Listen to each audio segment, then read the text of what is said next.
দেশনেত্রী বেগম খালেদা জিয়া আজ আমাদের মাঝে নেই, কিন্তু তিনি মানুষের অন্তরে আছেন। গণতন্ত্রের মা হিসেবে তিনি খেতাব পেয়েছেন, প্রতিষ্ঠিত হয়েছেন। তার জানাজায় যারা শরিক হয়েছেন, যারা ঢাকায় আসতে পারেননি, তারা গায়েবানা জানাজাতে শরিক হয়েছেন। সারা পৃথিবীর মানুষ দেখেছে পৃথিবীর সর্ববৃহৎ জানাজা এটা প্রতিষ্ঠিত হয়েছে। কত মানুষ জানাজায় শরিক হয়েছেন তার কোনো সীমারেখা নাই, পরিসংখ্যান নাই। ভবিষ্যতে হয়তো অনুমান নির্ভর একটা তথ্য দেয়া যেতে পারে। তার কারণ হলো বাংলাদেশের মানুষ শুধু নয়, সারা পৃথিবীর মানুষ জানে, বিশ্বাস করেছে গণতন্ত্রের লড়াই সংগ্রাম করতে করতে একজন সাধারণ গৃহিণী কিভাবে সারা বিশ্বে গণতন্ত্রের রক্ষক হতে পারে, গণতন্ত্রের জন্য দৃষ্টান্ত হতে পারে। দৃঢ় বন্ধনের আস্থায় শক্তিশালী স্টিলের আরেকটি নাম জেডএসআরএম। গণতন্ত্রের জন্য সংগ্রাম করতে করতে নিজের জীবন, সন্তান, পরিবার সবকিছুই তিনি ত্যাগ করেছেন। বলতে গেলে এই দেশের জন্য, এই দেশের মানুষের জন্য, এই দেশের মাটির জন্য তার যে টান, তার যে ভালোবাসা, তার যে ভক্তি, তার যে দেশপ্রেম, তার কোনো তুলনা নেই। তিনি সবকিছুই হারিয়েছেন, কিন্তু অর্জন করেছেন যেই উচ্চতা, সেই উচ্চতায় পৃথিবীর বুকে খুব একটা বেশি মানুষের নাম লেখা নাই। আমরা তার সেই ত্যাগকে, তার সেই অবদানকে, তার সেই দেশপ্রেমকে পাথেয় করেই আমরা সামনের দিনে একটি শক্তিশালী গণতান্ত্রিক বৈষম্যহীন বাংলাদেশ বিনির্মাণের চেষ্টা করতে হবে। এটাই জাতির দাবি। আমরা তার জীবনের বিনিময়ে সেই শিক্ষাটা আমরা পেয়েছি। আমরা সেভাবেই দেখি, তিনি বিএনপির নেত্রী নন, তিনি বাংলাদেশের নেত্রী নন, তিনি সারা বিশ্বের গণতান্ত্রিক কামী মানুষের নেত্রী হিসেবে নিজেকে প্রতিষ্ঠিত করেছেন।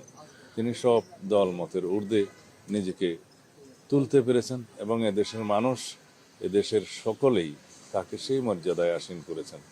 এটাই আমাদের জাতীয় জীবনে প্রাপ্তি। অন্যদিকে আমরা তাকে হারালাম, সেই বেদনা, সেই শূন্যতা কখনোই পূরণ হবে না। সেই বিষয়ে আমি সত্যি খুব বেশি শঙ্কিত। জনমানুষের যে প্রত্যাশা, এদেশের মানুষের যে প্রত্যাশা, আকাঙ্ক্ষা, শহীদের যে আকাঙ্ক্ষা আজকে যেই উচ্চতায় উঠে গিয়েছে, আমরা সত্যিকার অর্থে সেই প্রত্যাশা পূরণ করতে পারবো কিনা সেই বিষয়ে শঙ্কিত। এই কারণেই যে মানুষের আশা এবং প্রত্যাশা আসমান সমান হয়ে গেছে। সেই প্রত্যাশার কতটুকু বাস্তবিক ভিত্তিতে আমরা বাস্তবায়ন করতে পারবো সবাইকে ঐক্যবদ্ধ রেখে, সেই বিষয়টা নিয়ে আমি সত্যিই শঙ্কিত। তবুও আমাদের চেষ্টা অব্যাহত রাখতে হবে। আমরা আমাদের সীমিত সাধ্য, অর্থনৈতিক সাধ্যের মধ্যে আমরা সবাইকে ঐক্যবদ্ধ করে এই জাতিকে এগিয়ে নিয়ে যেতে হবে। এটাই আমাদের দায়িত্ব। কতটুকু পূরণ করতে পারা যাবে যাবে না সেটা ভবিষ্যৎ দেখবে। আমরা সত্যিকার অর্থে দেশনেত্রী বেগম খালেদা জিয়ার সুখকে শক্তিতে পরিণত করতে চাই, কিন্তু এটা দলীয় ভিত্তিতে নির্বাচনের কাজে আমরা ব্যবহার করার মতো এত সংকীর্ণ আমরা নই। আমরা তার সুখকে, শক্তিকে জাতি বিনির্মাণের জন্য ব্যবহার করতে চাই, নির্বাচনের জন্য নয়।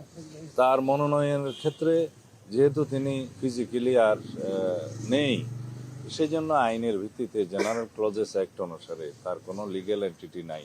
সেই হিসেবে তার মনোনয়ন এমনিতেই বাতিল ঘোষণা করা হবে। যেহেতু আমাদের বিকল্প প্রার্থী সেখানে দেয়া আছে, তাদেরটা বাছাইতে যদি টিকে তাহলে তারাই প্রার্থী হবে। এটাই আইন, না কোনো আইনি সুযোগ নেই। নির্বাচন পিছনে কোনো আইনি সুযোগ নেই। বাছাইয়ের পরে এবং প্রতীক বরাদ্দের পরে যদি সেটা হতো, সেই ক্ষেত্রে আইনগত জটিলতার কারণে স্থগিত হতো। এখন সেই পরিস্থিতি নাই, যেহেতু বাছাইয়ের আগেই তিনি নেই। তার আইনগত, যেটা বলা হয় লিগ্যাল এন্টিটি হিসেবে যেহেতু তিনি এক্সিস্ট করেন না, সেই জন্য তার মনোনয়নপত্রটা বাছাইতেই টিকবে না। সেই ক্ষেত্রে বিকল্প যে প্রার্থী দেওয়া হয়েছে তাদেরটা যদি বাছাইতে টিকে, তারাই প্রার্থী।